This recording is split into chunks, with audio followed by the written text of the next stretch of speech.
شروع کرتا ہوں اسی کے نام سے جو بڑا مہربان نہایت رحم والا ہے۔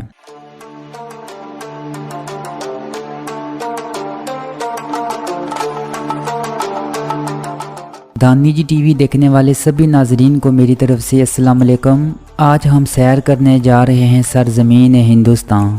سرزمین ہندوستان ایک ایسی سرزمین ہے جہاں مسجدوں سے اذانوں کی آواز بھی گونجتی ہے اور مندروں سے گھنٹیوں کی آواز بھی۔ یوں سرزمین ہندوستان اپنے اندر بے تحاشا تاریخی مقامات بھی سموئے ہوئے ہے۔ ویڈیو شروع کرنے سے قبل نئے آنے والے دوستوں سے گزارش ہے کہ چینل کو سبسکرائب کیجئے اور بیل آئیکن کو ضرور دبائیے گا، کیونکہ جب بھی میں کوئی نئی ویڈیو اپلوڈ کروں گا اس کا نوٹیفیکیشن آپ کو مل جائے گا۔ آج کی ویڈیو میں آپ کو ملے گی دلچسپ معلومات ہندوستان کے حوالے سے جو کہ آپ نے آج سے پہلے شاید نہ سنی ہو، تو اس کے لیے ویڈیو کے اینڈ تک میرا ساتھ دیجیے گا۔ ہندوستان 15 اگست 1947 کو آزاد ہوا۔ برصغیر کی تقسیم سے پہلے مسلمانوں اور ہندوؤں پر انگریز حکمران مسلط تھے اور ان حکمرانوں نے مسلمانوں اور ہندوؤں پر ظلم کے پہاڑ ڈال دیے۔ یوں مسلمانوں اور ہندوؤں کا جینا حرام کر کے رکھ دیا۔ ہر رات کی ایک صبح ہوتی ہے۔ یوں 15 اگست 1947 کو برصغیر کی سرزمین انگریزوں کو چھوڑ کر بھاگنا پڑا۔ برصغیر 2 ٹکڑوں میں تقسیم ہو گیا، ایک حصہ ہندوستان اور دوسرا حصہ پاکستان۔ ہندوستان آبادی کے لحاظ سے دنیا میں چین کے بعد دوسرے نمبر پر ہے۔ ہندوستان کی آبادی 1,55,17,02,000 افراد پر مشتمل ہے۔ ہندوستان رقبے کے لحاظ سے دنیا میں 7ویں نمبر پر ہے۔ ہندوستان کا رقبہ 32,87,200 مربع کلومیٹر ہے۔ ہندوستان کا مکمل نام ریپبلک آف انڈیا ہے۔ ہندوستان کا انٹرنیشنل کالنگ کوڈ +91 ہے اور ڈومین.in ہے۔ ہندوستان میں ٹریفک بائیں جانب چلتی ہے۔ ہندوستان کا جھنڈا 3 رنگ کا ہے۔ دارالحکومت نیو دلی ہے اور سب سے بڑا شہر بھی دلی ہے۔ تاریخی اعتبار سے دلی شہر کو بہت اہمیت حاصل ہے۔ دلی شہر میں بہت سی تاریخی عمارات بھی موجود ہیں اور بہت سارے تفریح کے مقامات بھی ہیں۔ ہندوستان کی سرحدیں پاکستان، چین، بنگلہ دیش، Nepal, Bhutan, Myanmar, Sri Lanka, Maldives, Thai land اور انڈونیشیا سے ملتی ہیں۔ اس کے علاوہ تھوڑا سا حصہ بحر عرب سے بھی ملتا ہے۔ ہندوستان کا نام انڈس دریا سے ماخوذ ہے۔ پوری دنیا کی آبادی میں سے 7.2% لوگ صرف ہندوستان میں رہتے ہیں۔ دلی شہر ہندوستان کے شمال میں واقع ہے۔ دلی کی سرحدیں شمال مغرب اور جنوب میں ہریانہ سے ملتی ہیں، مشرق کی طرف سے اتر پردیش سے ملتی ہیں۔ دلی شہر کا رقبہ 1,484 کلومیٹر ہے اور دلی شہر کی آبادی 2,17,00,000 افراد پر مشتمل ہے۔ اور دوسرا بڑا شہر ممبئی ہے۔ ممبئی کا رقبہ 4,355 کلومیٹر ہے اور یہاں آبادی 2,97,20,000 افراد پر مشتمل ہے۔ یوں ممبئی ہندوستان کا دوسرا بڑا شہر ہے۔ بدھزم، سکھ مت اور جین ماتا نے اسی سرزمین سے آغاز کیا، جبکہ مسلمان اور عیسائیت 1000 سال پہلے سے ہی اس خطے تک پہنچ جائے تھے۔ یوں ہندوستان کو ہندوؤں کا گھر کہا جاتا ہے۔ ہندوستان میں سب سے زیادہ ہندو مذہب کے پیروکار ہیں۔ ملک کی آبادی میں سے 79% ہندو ہیں اور ہندوستان کا دوسرا بڑا مذہب اسلام ہے، جس میں سے کل آبادی میں سے 14.2% اسلام کے پیروکار ہیں۔ عیسائیت 2.4% اور دیگر چھوٹے چھوٹے مذہب کے پیروکار بھی شامل ہیں۔ کل آبادی میں سے 1.7% سکھ موجود ہیں۔ برصغیر کی تقسیم سے پہلے جہاں منگول اور مغل اور انگریز حکمرانوں نے اس سرزمین پر اپنا قبضہ جمائے رکھا تھا۔ برصغیر کی تقسیم سے پہلے برصغیر کو سرزمین برصغیر کے نام سے پکارا جاتا تھا۔ 2016 کے اعداد و شمار کے مطابق ہندوستان کی اکانومی دنیا کی 6ٹھی بڑی اکانومی تھی۔ 90 کی دہائی میں ہندوستان کی اکانومی نے بہت ترقی کی۔ اس دور میں ملک میں بہت سی انڈسٹریز کی تعداد میں بھی اضافہ ہوا۔ ہندوستان کو اس وقت غربت، بے روزگاری اور صحت عامہ کی ناکافی سہولتوں سے جوجھنا پڑ رہا ہے۔ ہندوستان کی افواج دنیا کی دوسری بڑی افواج میں شامل ہے۔ دفاعی بجٹ کے لحاظ سے بھی